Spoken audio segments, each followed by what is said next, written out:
दर्शक बंधु आपण को आम चैनल को स्वागत। पवित्र मार्गशीर मासरे माँ लक्ष्मी करिवे आपणक उपरे कृपा। दीर्घ 2.5 वर्ष परे माँ लक्ष्मीकर कृपा दृष्टि आपणक उपरे रहिबाकु जाउची। कारण आपणकर शनिकर ढेइया चलीथिला, जहा फलरे शनिक ठारू आपणकु अशुभत्व फल मिलुथिला। किंतु एबे शनि आसिबे आपणक राशिर धनर स्थानकु एवं शनिकर वर्ष 2024 शेष हेबाकु जाउछि। एही विदाय समय रे शनि करिवे आपणक उपरे धनर वर्षा। आजिर भिडियोटी कर्कट राशिर लोकंक पई बहुत गुरुत्वपूर्ण रहिछि। काहींकि गुरुत्वपूर्ण रहिछि आपण भिडियोटी को शेष पर्यंत देखिले निश्चित भावरे जानि परिबे। कारण आपणकर भाग्य एही मार्गशीर मासरे नुआ मोड़ नेब। आपणकर दुखर दिन सरिबाकु जाउछि एवं पुणी थरे आपणक जीवन को खुशी फेरिबाकु जाउछि। आपणकर जदि कर्कट राशि होई थाए तेबे एही भिडियोटी को थरे मात्र शेष पर्यंत देखंतु शनि बकरीरु मार्गी हेबाकु जाउछंती।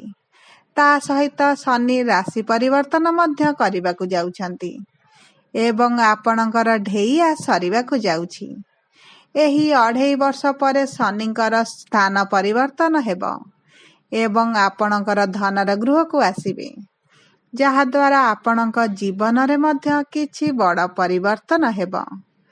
तेबे आसंतु जानिबा एही मार्गशीर मास परे आपणक जीवन रे कौन सब बड़ परिवर्तन आसीबो। किंतु भिडियोटी आरंभ करिबा पूर्वरु जदि आपणकर भी कर्कट राशि होई थाए एवं आपण भी ईश्वरंकु आंतरिक भक्ति एवं विश्वास करंती तेबे भिडियोटी को लाइक करंतु। कमेंट बॉक्स रे जय जगन्नाथ जय माँ लक्ष्मी अवश्य लिखि दियंतु। ताहाले आसंतु जानिबा शनिंकर ढेइया शेष हेबा परे आपणक जीवन रे कौन सबु बड़ परिवर्तन आसीबो। देखंतु पूर्वरु आपणकर स्वास्थ्य टिके खराब रहुथिला। आपण आर्थिक समस्या देई गति करुथिले। आपण ऋण आनिथिले किंतु ऋण सुझी पारु नथिले। ऋणर भार आपणक उपरे बढ़ी चलीथिला। आपणक परिवार रे खुशीर वातावरण मध्य नथिला। आपणकर अजथा खर्च गुड़ाए हेउथिला। समाज रे आपणकर मान सम्मान नथिला। संतान संततिंक पई आपण बहुत चिंतित रे रहुथिले। व्यापार रे मध्य आपणकर लॉस देखा जाउथिला। आपणक प्रेम जीवन रे समस्या थिला। विशेष भाव रे आपणक दाम्पत्य जीवन रे छोट बड़ कथा को नै कलह लागि रहुथिला। आपण बहुत मानसिक दुश्चिंता रे रहुथिले। तेबे एही भली जहा भी समस्या आपणक जीवन रे चालुथिला ताहा एबे दूर हेबाकु जाउछि। आपणक जीवन रे पुणी थरे खुशी फेरिबाकु जाउछि। तेबे सर्वप्रथमे आमे जानिबा कर्कट राशि रे नवग्रहंकर स्थिति किबळी रहुछि। देखंतु आपणकर प्रथम घरे मंगल विराजमान करिसंती। तृतीय घरे केतु, चतुर्थ घरे बुध एवं सूर्य, पंचम घरे शुक्र, अष्टम घरे शनि, नवम घरे राहु एवं एकादश घरे गुरु विराजमान करिसंती।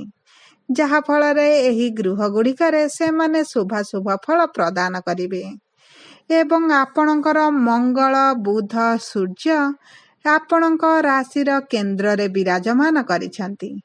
जहा फल रे से माने अधिक शुभ फल देबा पई आपणकु चेष्टा बल पाइबे। ता सहित आपणकर गुरु शुक्र शनि मूल त्रिकोण रे स्थान पाइछंती एवं एही गृह गुड़िकरे से मानंकु भल स्थिति मध्य मिलिछि। एही स्थिति रे से माने शुभ फल प्रदान करिवे। देखंतु आपणकर प्रथम घरे मंगलंकर विराजमान हेतु आपणक जीवन रे बड़ परिवर्तन आसीबो। आपणक स्वास्थ्य रे उन्नति परिलक्षित हेबो। आपण आपणक भविष्यत विषय रे चिंता करिवे। निजर स्वास्थ्य को फिट रखिवे। କୌଣସି ଏତେ ଋତୁକାଳୀନ ରୋଗ ହେଉ କିମ୍ବା ବଡ଼ ରୋଗ ହେବାର ସମ୍ଭାବନା କମି ଯାଉଛି। ମଙ୍ଗଳ ଆପଣଙ୍କୁ ଭବିଷ୍ୟତ ପାଇଁ ଲଢ଼ିବା ପାଇଁ ବଳ ଯୋଗାଇବେ। ତା ସହିତ ମଙ୍ଗଳ ହେଉଛନ୍ତି ଊର୍ଜାର କାରକ। ଆପଣଙ୍କୁ ଜୀବନରେ ଊର୍ଜା ଭରିଦେବେ। ଆପଣଙ୍କ ମନରେ ବିଭିନ୍ନ ପ୍ରକାର ଭବିଷ୍ୟତକୁ ନେଇ ଚିନ୍ତା ଆସିବ ଏବଂ ସେହି ଚିନ୍ତାଗୁଡ଼ିକ ଆପଣ କାର୍ଯ୍ୟକାରୀ ମଧ୍ୟ କରିବେ, ଯାହାଫଳରେ ଆପଣଙ୍କ ଭବିଷ୍ୟତ ମଧ୍ୟ ଉଜ୍ଜଳମୟ ହେବ।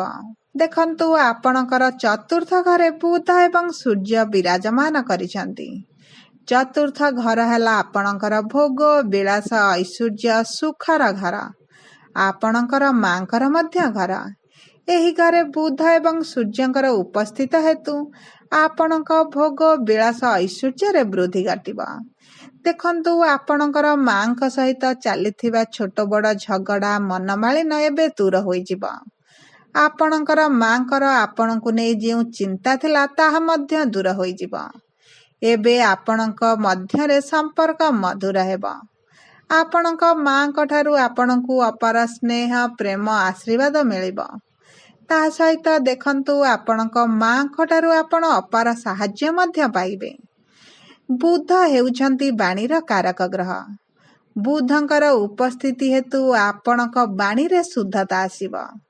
ଆପଣ କଥା କହି ଆପଣଙ୍କର କାମଗୁଡ଼ିକ କରିନେବେ, ଯାହାଫଳରେ ଆପଣଙ୍କର ବ୍ୟବସାୟ ହେଉ କିମ୍ବା କର୍ମକ୍ଷେତ୍ରରେ ଆପଣଙ୍କୁ ଭଲ ସଫଳତା ମିଳିବ। ଆପଣ କଥା କହି ଆପଣଙ୍କ ଉପରିସ୍ଥ ଅଧିକାରୀମାନଙ୍କୁ ମଧ୍ୟ ନିଜ ଆଡ଼କୁ ଟାଣିପାରିବେ, ଯାହାଫଳରେ ଆପଣଙ୍କ ଚାକିରିରେ ପଦୋନ୍ନତି ସହିତ ଦରମା ବୃଦ୍ଧି ହେବାର ମଧ୍ୟ ଖବର ପାଇବେ। ଦେଖନ୍ତୁ, ଆପଣଙ୍କ ସହକର୍ମୀମାନଙ୍କର ମଧ୍ୟ ଆପଣଙ୍କ ପ୍ରତି ଯେଉଁ ଭାବନା ଥିଲା ସେଥିରେ ପରିବର୍ତ୍ତନ ଆସିବ। ଆପଣଙ୍କ ଶତ୍ରୁ ମଧ୍ୟ ଆପଣଙ୍କ ସହିତ ମିତ୍ରତା କରିବା ପାଇଁ ଚେଷ୍ଟା କରିବେ। ତା ସହିତ ଦେଖନ୍ତୁ, ଆପଣଙ୍କର ଚତୁର୍ଥ ଘରେ ସୂର୍ଯ୍ୟ ବିରାଜମାନ କରିଛନ୍ତି। ସୂର୍ଯ୍ୟ ହେଉଛନ୍ତି ମାନ ସମ୍ମାନର କାରକ ଗ୍ରହ। ଏହି ସମୟ ମଧ୍ୟରେ ଆପଣଙ୍କ ଚାକିରିରେ ଆପଣଙ୍କ ଦକ୍ଷ ପରିଚାଳନାକୁ ନେଇ ଉଭୟ ଧନ ଏବଂ ପ୍ରତିଷ୍ଠାରେ ବୃଦ୍ଧି ଘଟିବ। ଆପଣଙ୍କ ମାନ ସମ୍ମାନ ସମାଜରେ ବଢ଼ିଯିବ। ଆପଣଙ୍କ ବ୍ୟବସାୟକୁ ନେଇ ଆପଣ ନୂତନ ପରିଚୟ ସୃଷ୍ଟି କରିବେ। ଆପଣଙ୍କ ପ୍ରତିଯୋଗୀମାନଙ୍କୁ ପଛରେ ପକାଇ ଆପଣ ଆଗକୁ ବଢ଼ି ଚାଲିବେ।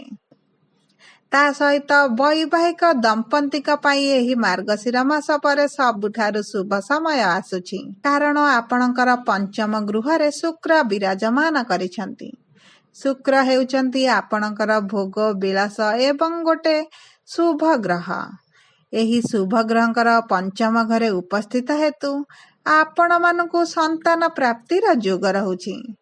ଯେଉଁମାନେ ସନ୍ତାନ ପାଇଁ ଚେଷ୍ଟା କରୁଥିଲେ କିମ୍ବା ବିଫଳ ହେଉଥିଲେ, ସେମାନଙ୍କୁ ସନ୍ତାନ ପ୍ରାପ୍ତି ହେବ ଏବଂ ଆପଣଙ୍କ ସନ୍ତାନକୁ ନେଇଥିବା ଆପଣଙ୍କ ଚିନ୍ତା ଦୂର ହୋଇଯିବ। ତାଙ୍କ ସ୍ୱାସ୍ଥ୍ୟରେ ପରିବର୍ତ୍ତନ ଆସିବ। ଶିକ୍ଷାରେ ମଧ୍ୟ ପରିବର୍ତ୍ତନ ଆସିବ। ତା ସହିତ ଦେଖିବେ, ସେମାନଙ୍କ କର୍ମକ୍ଷେତ୍ରରେ ମଧ୍ୟ ତାଙ୍କୁ ଭଲ ଶୁଭାଶୁଭ ଫଳ ପ୍ରଦାନ ହେବ। ଆପଣଙ୍କ ପ୍ରେମ ଜୀବନରେ ମଧ୍ୟ ବଡ଼ ପରିବର୍ତ୍ତନ ଆସିବ। ଏହି ସମୟ ମଧ୍ୟରେ ଆପଣଙ୍କ ପ୍ରେମ ଜୀବନରେ ବଡ଼ ପରିବର୍ତ୍ତନ ଦେଖାଯିବ। ଆପଣ ଉଭୟ ବୈବାହିକ ସମ୍ପର୍କରେ ବାନ୍ଧି ହୋଇପାରନ୍ତି। ପରିବାର ଲୋକଙ୍କର ସହମତି ମଧ୍ୟ ମିଳିବ। ତା ସହିତ ଆପଣଙ୍କ ପ୍ରେମ ସମ୍ପର୍କ ନୂଆ ମୋଡ଼ ନେବ। ଉଭୟଙ୍କ ମଧ୍ୟରେ ଥିବା ଦୂରତାଟି କମିଯିବ। ଉଭୟଙ୍କୁ ଅଧିକ ସମ୍ମାନ ଦେବା ଆରମ୍ଭ କରିବେ। ବୁଝାମଣା ବଢ଼ିଯିବ ଏବଂ ଆପଣଙ୍କର ସାଥୀଙ୍କର ଆପଣଙ୍କ ପ୍ରତି ଥିବା ଚିନ୍ତାଧାରାରେ ମଧ୍ୟ ପରିବର୍ତ୍ତନ ଆସିବ।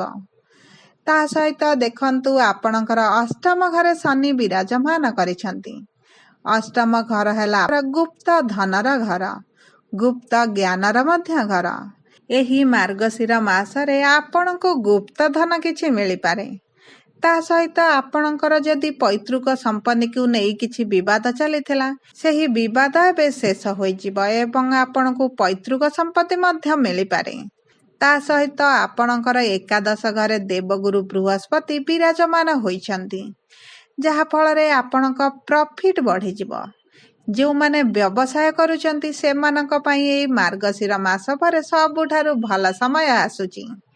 ଏହି ବର୍ଷର ଅନ୍ତିମ ମାସଟି ବ୍ୟବସାୟୀମାନଙ୍କ ପାଇଁ ବହୁତ ଭଲ ରହିବ।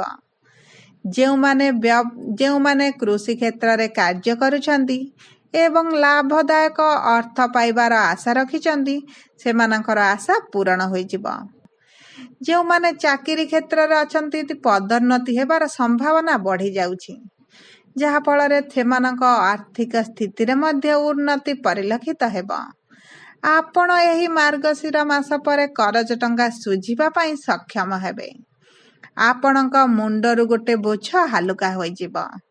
ଅର୍ଥକୁ ନେଇ ଚାଲିଥିବା ବାଦ ବିବାଦ, ଛୋଟ ବଡ଼ ଅଶାନ୍ତି ମଧ୍ୟ ଆପଣଙ୍କର ଦୂର ହୋଇଯିବ। ଆପଣଙ୍କର ଭାଗ୍ୟ ନେବ ନୂଆ ମୋଡ଼। ଶନିଙ୍କର ଧେଇଆ ସରିଯିବା କ୍ଷଣି ଆପଣଙ୍କ ଜୀବନରେ ଶାନ୍ତି, ସୁଖ, ସମୃଦ୍ଧି ଆସିବ। ଦେଖନ୍ତୁ, ଯଦି ଆପଣଙ୍କୁ ଆମ ଭିଡ଼ିଓଟି ପସନ୍ଦ ଆସିଥାଏ, ଭିଡ଼ିଓଟିକୁ ଲାଇକ୍ କରନ୍ତୁ। କମେଣ୍ଟ ବକ୍ସରେ ଜୟ ଜଗନ୍ନାଥ, ଜୟ ମା ଲକ୍ଷ୍ମୀ ଅବଶ୍ୟ ଲେଖିଦିଅନ୍ତୁ। ଯଦି ପ୍ରଥମ ଥର ଆମ ଚ୍ୟାନେଲକୁ ଆସିଛନ୍ତି, ଚ୍ୟାନେଲଟିକୁ ସବସ୍କ୍ରାଇବ୍ କରନ୍ତୁ। ପାଖରେ ଥିବା ବେଲ୍ ଆଇକନକୁ ପ୍ରେସ୍ କରନ୍ତୁ। ଧନ୍ୟବାଦ।